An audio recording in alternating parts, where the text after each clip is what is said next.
पार्वती वल्लभं नीलकण्ठम् फणिनागकण्ठे भुजङ्गाद्यनेकं गणेरुण्डमालं महावीरशूरं कटिं व्याघ्रचर्मं चिताभस्मलेपं भजे पार्वती वल्लभं नीलकण्ठम् शिरःशुद्धगङ्गा शिवा वामभागं बहुतीर्थकेशं सदा मातृनेत्रं फणिनागकर्णं सदा बालचन्द्रं भजे पार्वती वल्लभं नीलकण्ठम्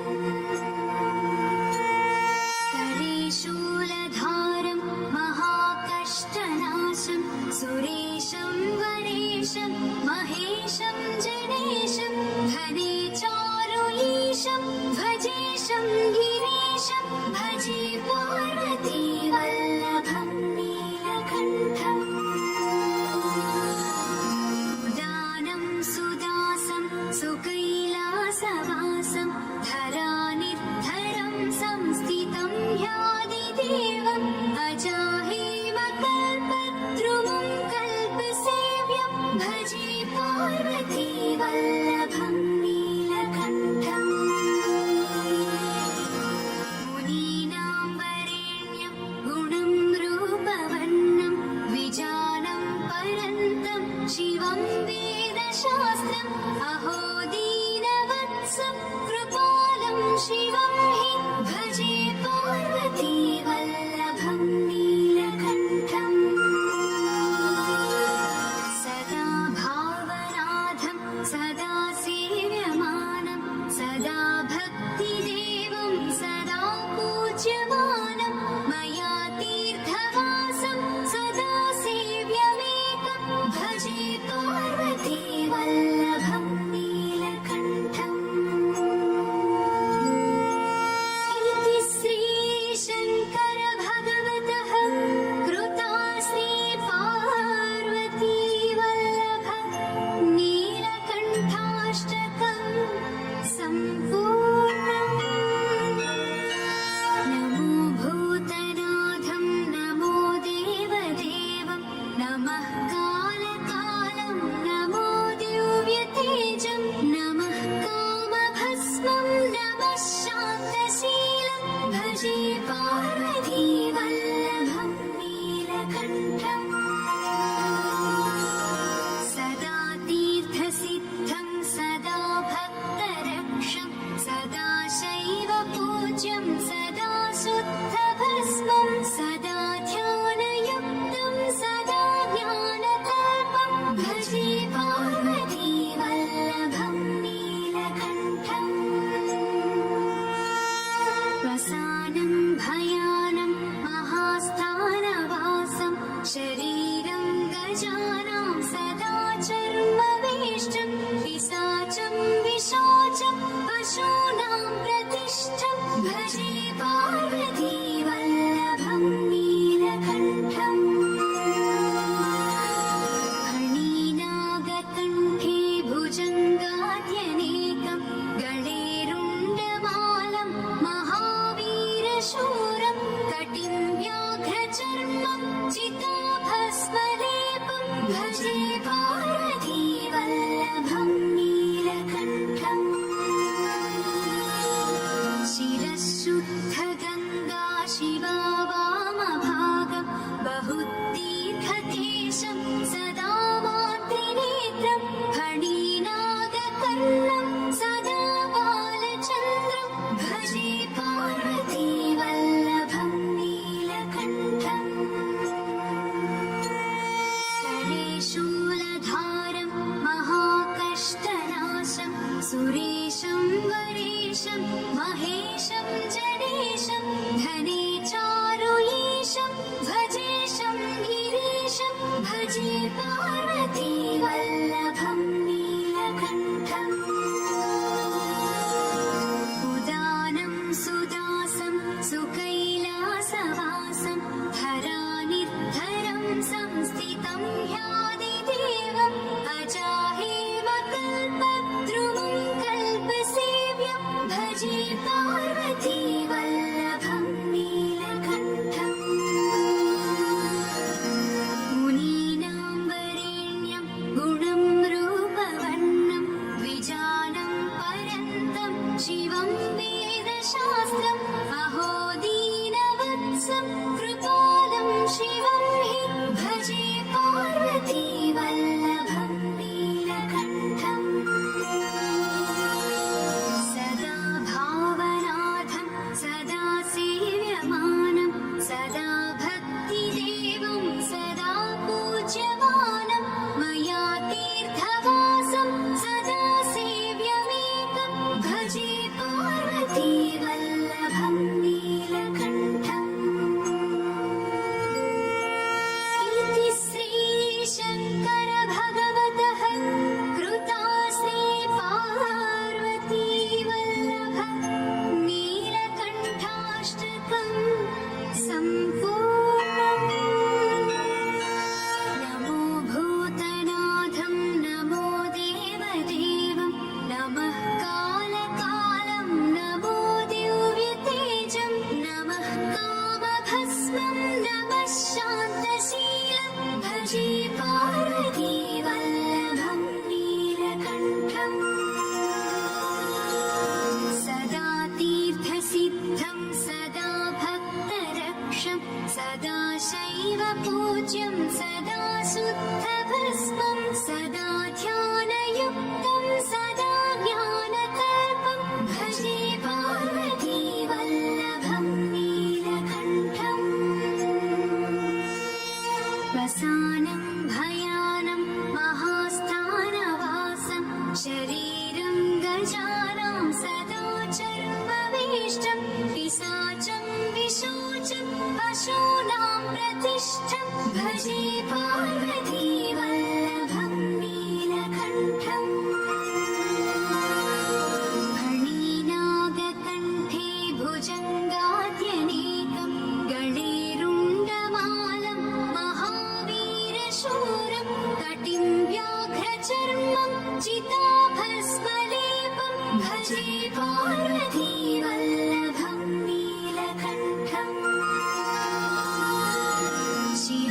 शिरःशुद्धगङ्गा शिवा वामभागं बहुदीर्घकेशं सदा मातृनेत्रं फणिनागकर्णं सदा बालचन्द्रं भजे पार्वती वल्लभं नीलकण्ठम् करे शूलधारं महाकष्टनाशं सुरेशं वरेशं महेशं जनेशं धने चारुयीशं भजेशं गिरीशं भजे पार्वती वल्लभं नीलकण्ठम् उदानं सुदासं सुकैलासवासं धरानिर्धरं संस्थितं ह्यादिदेवम् अजाहेमकल्पद्रुमं कल्पसेव्यं भजे पार्वती वल्लभं नीलकण्ठम् मुनीनां वरेण्यं गुणं रूपवर्णं द्विजानं परन्तं शिवं वेदशास्त्रम् अहो दीनवत्सं कृपालं शिवं हि भजे पार्वती वल्लभं नीलकण्ठम् सदा भावनाथं सदा सेव्यमानं सदा भक्तिदेवं सदा पूज्यमानं मया तीर्थवासं सदा सेव्यमेकं भजे पार्वती वल्लभं नीलकण्ठम् इति श्रीशङ्कर भगवतः कृतास्ते पार्वती वल्लभ नीलकण्ठाष्टकम् सम्पूर्णम् नमो भूतनाथं नमो देवदेवं नमः कालकालं नमो दिव्यतेजं नमः कामभस्मं नमः शान्तशीलं भजे पार्वती वल्लभं नीलकण्ठम्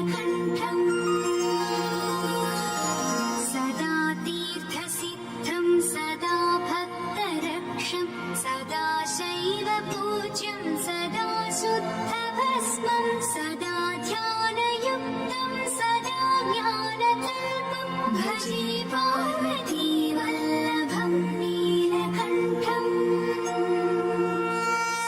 वसानं भयानं महास्थानवासं शरीरं गजानां सदा चर्मवेष्टं पिशाचं विशोचं पशूनां प्रतिष्ठं भजे पार्वती वल्लभं नीलकण्ठम् फणिनागकण्ठे भुजङ्गाद्यनेकं गणेरुण्डमालं महावीरशूरं कटिं व्याघ्रचर्मं चिताभस्मलेपं भजे पार्वती वल्लभं नीलकण्ठम् शिरःशुद्धगङ्गा शिवा वामभागं बहुतीर्थकेशं सदा मातृनेत्रं फणिनागकर्णं सदा बालचन्द्रं भजे पार्वती वल्लभं नीलकण्ठम् करे शूलधारं महाकष्टनाशं सुरेशं वरेशं महेशं जनेशं धने चारुयेशं भजेशं गिरीशं भजे पार्वती वल्लभं नीलकण्ठम् उदानं सुदासं सुकैलासवासं धरानिर्धरं संस्थितं ह्यादिदेवम् अजाहेव कल्पद्रुवं कल्पसेव्यं भजे पार्वती वल्लभं नीलकण्ठम् मुनीनां वरेण्यं गुणं रूपवर्णं द्विजानं परन्तं शिवं वेदशास्त्रम् अहो दीनवत्सं कृपालं शिवं हि भजे पार्वती वल्लभं नीलकण्ठम् सदा भावनाथं सदा सेव्यमानं सदा भक्तिदेवं सदा पूज्यमानं मया तीर्थवासं सदा सेव्यमेकं भजे पार्वती वल्लभं नीलकण्ठम्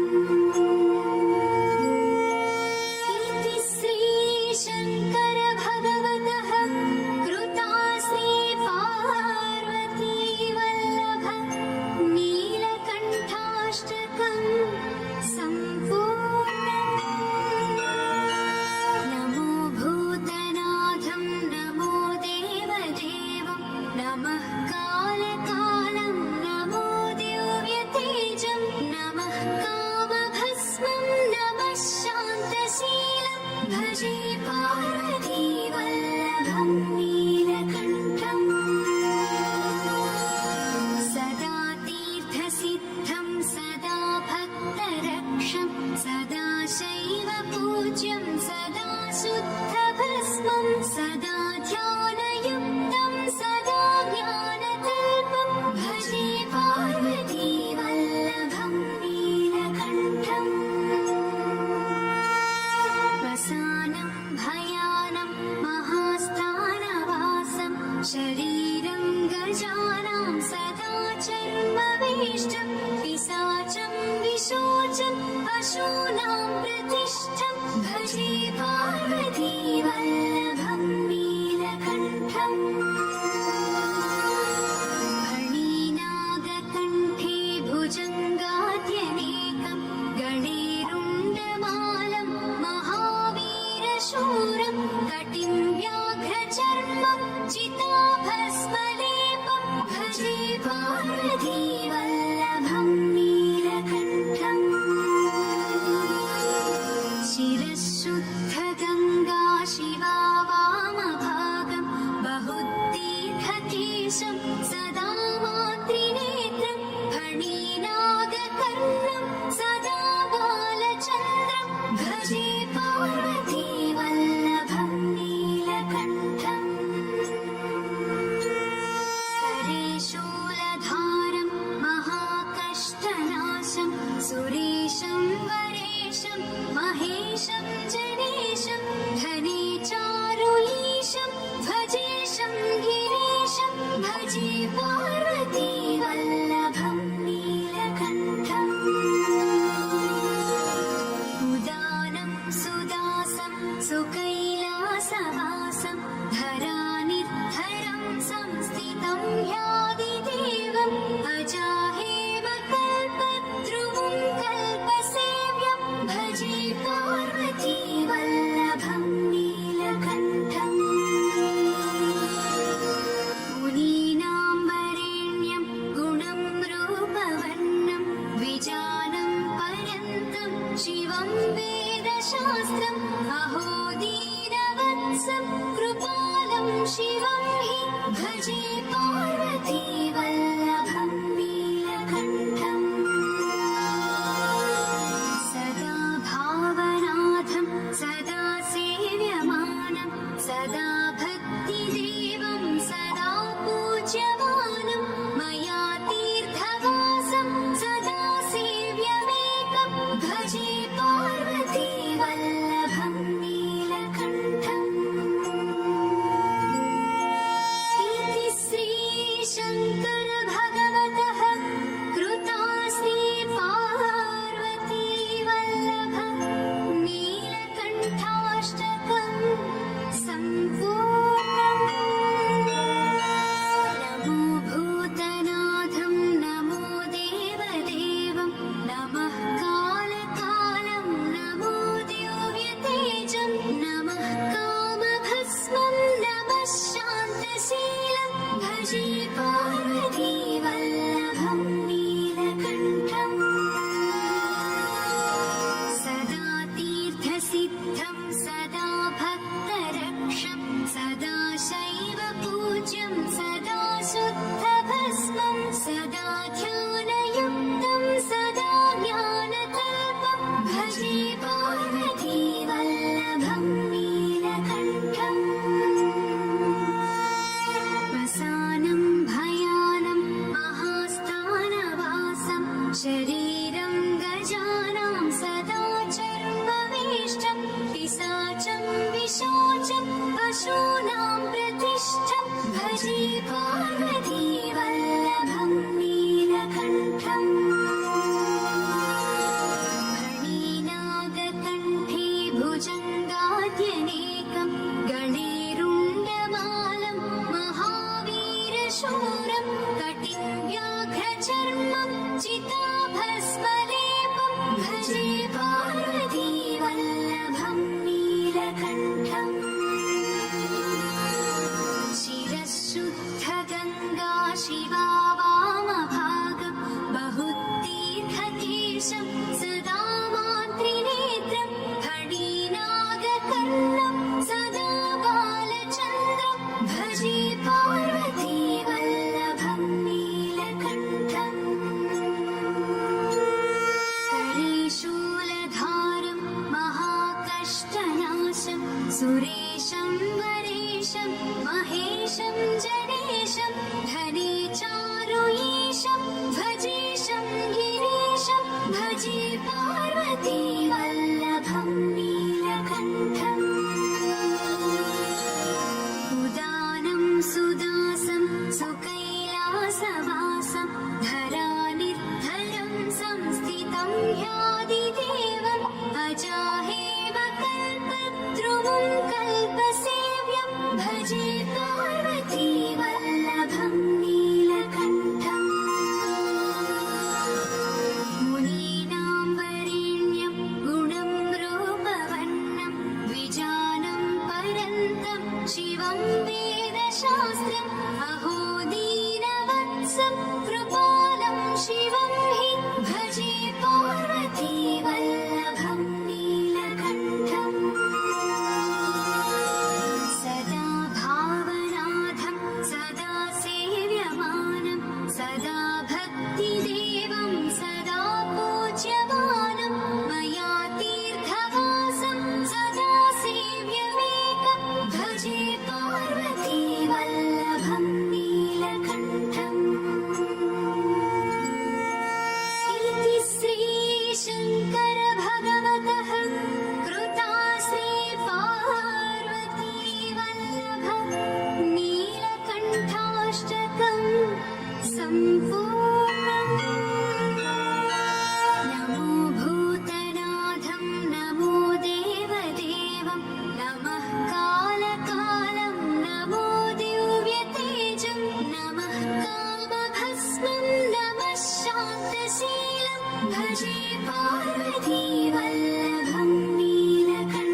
सदा भक्तिदेवं सदा पूज्यमानं मया तीर्थवासं सदा सेव्यमेकं भजे पार्वती वल्लभं नीलकण्ठम् इति श्रीशङ्कर भगवतः कृता श्रीपार्वती वल्लभं नीलकण्ठाष्टकं सम्पूर्णम् नमो भूतनाथं नमो देवदेवं नमः कालकालं नमो दिव्यतेजं नमः कामभस्मं नमः शान्तशीलं भजे पार्वती वल्लभं नीलकण्ठम् सदा तीर्थसिद्धं सदा भक्तरक्षं सदा शैव पूज्यं सदा शुद्धभस्मं सदा ध्यानयुक्तं सदा ज्ञानकल्पं भजे पार्वती वल्लभं नीलकण्ठम् वसानं भयानं महास्थानवासं शरीरं गजानां सदा चर्मवेष्टं पिशाचं विशोचं पशूनां प्रतिष्ठं भजे पार्वती वल्लभं नीलकण्ठम् फणिनागकण्ठे भुजङ्गाद्यनेकं गणेरुण्डमालं महावीरशूरं कटिं व्याघ्रचर्मं चिताभस्मलेपं भजे पार्वती वल्लभं नीलकण्ठम् शिरःशुद्धगङ्गा शिवा वामभागं बहुतीर्थकेशं सदा मातृनेत्रं फणिनागकर्णं सदा बालचन्द्रं भजे पार्वती वल्लभं नीलकण्ठम् करे शूलधारं महाकष्टनाशं सुरेशं वरेशं महेशं जनेशं धने चारुईशं भजेशं गिरीशं भजे पार्वती वल्लभं नीलकण्ठम् उदानं सुदासं सुकैलासवासं धरानिर्धरं संस्थितं ह्यादिदेवम् अजाहेमकल्पद्रुवं कल्पसेव्यं भजे पार्वती वल्लभं नीलकण्ठम् मुनीनां वरेण्यं गुणं रूपवर्णं द्विजानं परन्तं शिवं वेदशास्त्रम् अहो दीनवत्सं कृपालं शिवं हि भजे पार्वती वल्लभं नीलकण्ठम् सदा भावनाथं सदा सेव्यमानं सदा भक्तिदेवं सदा पूज्यमानं मया तीर्थवासं सदा सेव्यमेकं भजे पार्वती वल्लभं नीलकण्ठम् इति श्रीशङ्कर भगवतः कृता श्रीपार्वती वल्लभं नीलकण्ठाष्टकं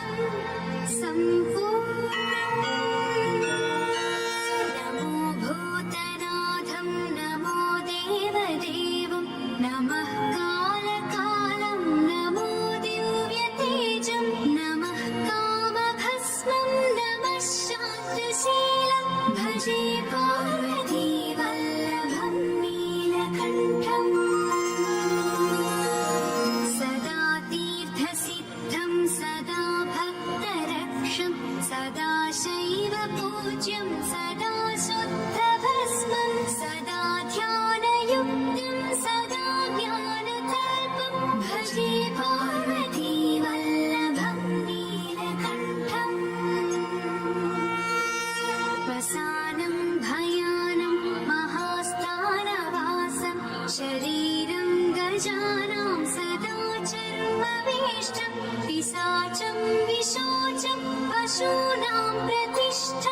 भजे पार्वती वल्लभं नीलकण्ठम् मणिनागकण्ठे भुजङ्गाद्यनेकं गणेरुण्डमालं महावीरशूरं कटिं व्याघ्रचर्मं चिताभस्मलेपं भजे पार्वती वल्लभं नीलकण्ठम् शिरःशुद्धगङ्गा शिवा वामभागं बहुतीर्थकेशं सदा मातृनेत्रं फणीनागकर्णं सदा बालचन्द्रं भजे पार्वती वल्लभं नीलकण्ठम् करे शूलधारं महाकष्टनाशं सुरेशं वरेशं महेशं जनेशं धने चारुलीशं भजेशं गिरीशं भजे पार्वती वल्लभं नीलकण्ठम् उदानं सुदासं सुकैलासवासं धरानिर्धरं संस्थितं ह्यादिदेवम् अजाहेव कल्पद्रुमं कल्पसेव्यं भजे पार्वती वल्लभं नीलकण्ठम् मुनीनां वरेण्यं गुणं रूपवर्णं विजानं परन्तं शिवं वेदशास्त्रम् अहो दीनवत्सं कृपालं शिवं हि भजे पार्वती वल्लभं नीलकण्ठम् सदा भावनाथं सदा सेव्यमानं सदा भक्तिदेवं सदा पूज्यमानं मया तीर्थवासं सदा सेव्यमेकं भजे पार्वती वल्लभं नीलकण्ठम् इति श्रीशङ्कर भगवतः कृता श्रीपार्वती वल्लभं नीलकण्ठाष्टकं सम्पूर्णम् नमो भूतनाथं नमो देवदेवं नमः कालकालं नमो दिव्यतेजं नमः कामभस्मं नमः शान्तशीलं भजे पार्वती वल्लभं नीलकण्ठम्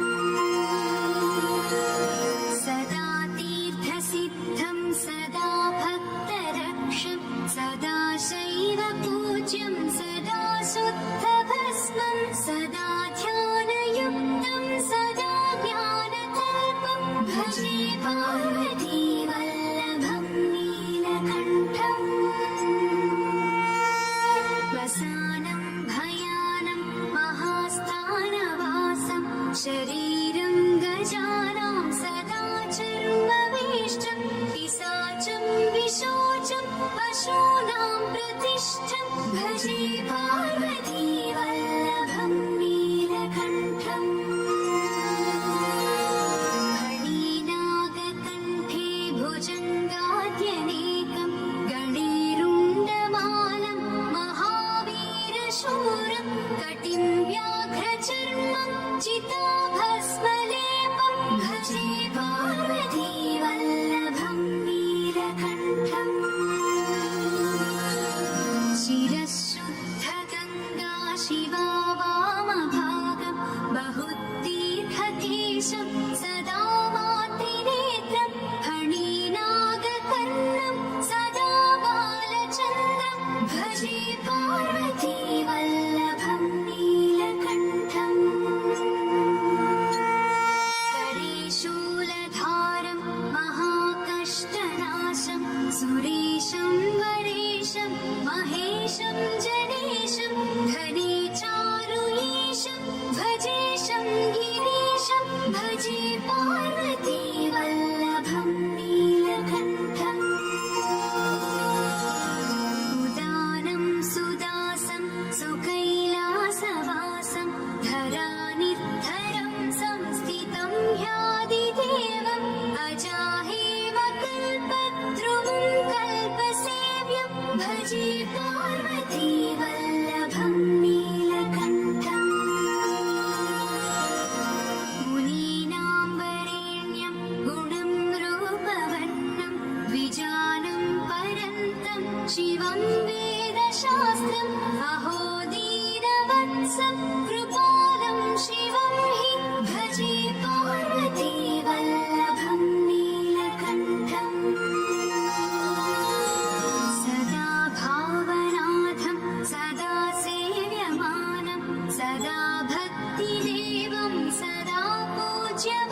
पशूनां प्रतिष्ठं भजे पार्वती वल्लभं नीलकण्ठम्